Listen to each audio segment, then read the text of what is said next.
اما بعد فاعوذ باللہ من الشیطان الرجیم بسم اللہ الرحمن الرحیم یا ایہا الذین آمنوا انفقوا من طیبات ما کسبتم ومما اخرجنا لکم من الارض ولا تیمموا الخبیث منہ تنفقون ولستم بآخذیہ الا ان تغمضوا فیہ واعلموا ان اللہ غنی حمید۔ صدق اللہ العظیم۔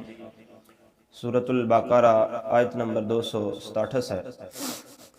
اللہ تعالیٰ فرماتے ہیں اے ایمان والو، اپنی پاک کمائیوں میں سے کچھ دو، اور اس میں سے جو ہم نے تمہارے لیے زمین سے نکالا، اور خاص ناقص کا ارادہ نہ کرو کہ دو تو اس میں سے اور تمہیں ملے تو نہ لوگے، جب تک اس میں چشم پوشی نہ کرو، اور جان رکھو کہ اللہ بے پرواہ سراہا گیا ہے۔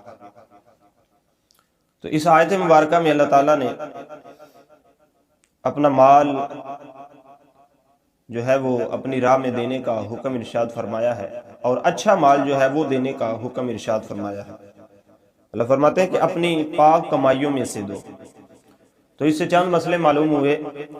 ایک یہ کہ کسب کرنا یعنی محنت مزدوری کرنا، تجارت کرنا، نوکری کرنا، اور تمام حلال پیشے جو ہیں وہ کرنا چاہیے،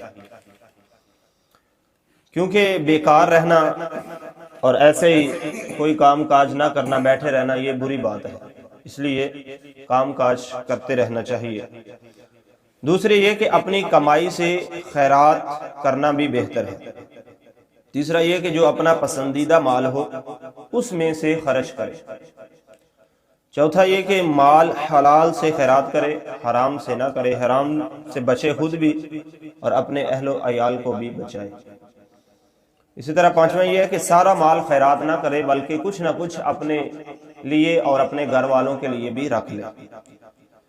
چھٹا یہ کہ صرف زکوٰۃ دینے پر ہی قناعت نہ کر لے، بلکہ دوسرے نفلی صدقات جو ہیں وہ بھی کرتا رہے، کسی غریب کو، کسی مدرسے کو، کسی مسجد کو۔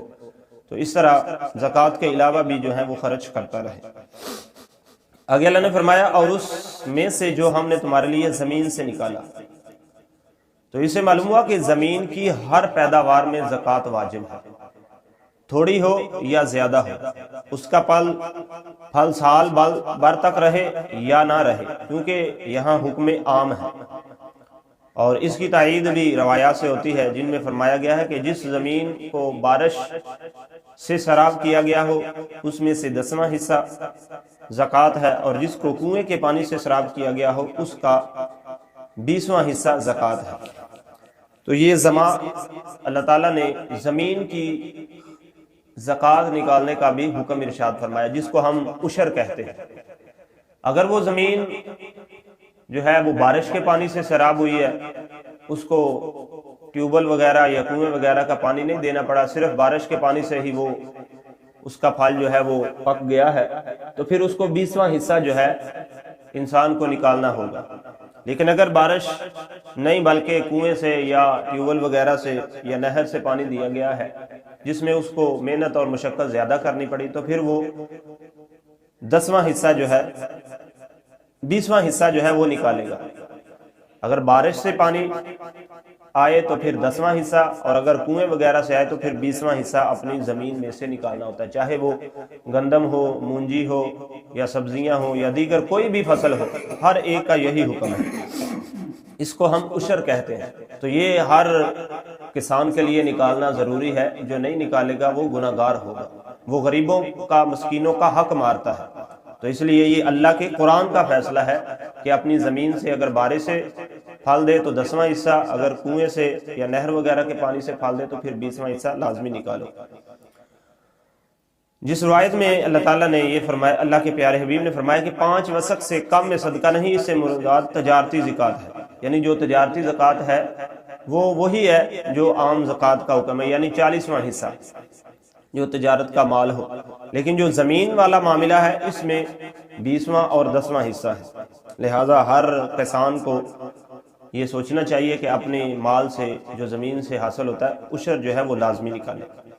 آگے اللہ تعالیٰ نے فرمایا اور خاص ناقص کا ارادہ نہ کرو کہ دو تو اس میں سے اور تمہیں ملے تو نہ لوگے، یعنی جب تمہارے پاس مال دو طرح کا ہے، ایک اچھی قسم کا ہے، اعلیٰ قسم کا ہے، اور دوسرا تھوڑا کم مقدار میں ہے، اس کی حالت اچھی نہیں ہے، تو جب اللہ کی راہ میں دینا ہو تو جو سب سے اعلیٰ اور بہترین ہو وہ دو۔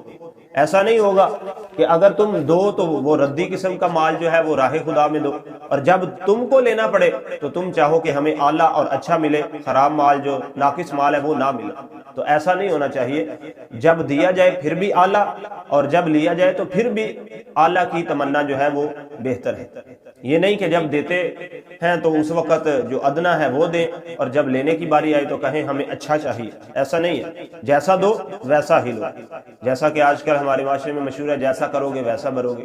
تو یہی ہونا چاہیے کہ اعلیٰ مال جو ہے وہ اللہ کی راہ میں دینا چاہیے۔ تو یہ آیت جو ہے یہ بعض لوگوں کے بارے میں نازل ہوئی جو کہ اللہ کے نام پر ردی قسم کی کھجوریں جو ہیں، یعنی جو ناقص ہوتی تھیں، تھوڑی تھوڑی خراب ہوتی تھی، وہ صدقہ کر دیتے، تو ان کے متعلق یہ آیت مبارکہ اللہ تعالیٰ نے نازل فرمائی کہ یعنی جب تم رب سے اچھی جزا چاہتے ہو تو اس کی راہ میں مال بھی اچھا جو اعلیٰ درجے کا ہے وہ خرچ کرو، تو جیسا مال ہوگا ویسی اس کی جزا ہوگی۔ تو اللہ تعالیٰ ہمیں اچھا مال اپنی راہ میں خرچ کرنے کی توفیق عطا فرمائے، آمین۔ الحمدللہ رب العالمین والعاقبۃ للمتقین، والصلاۃ والسلام علی سید الانبیاء والمرسلین۔ اللہم ربنا آتنا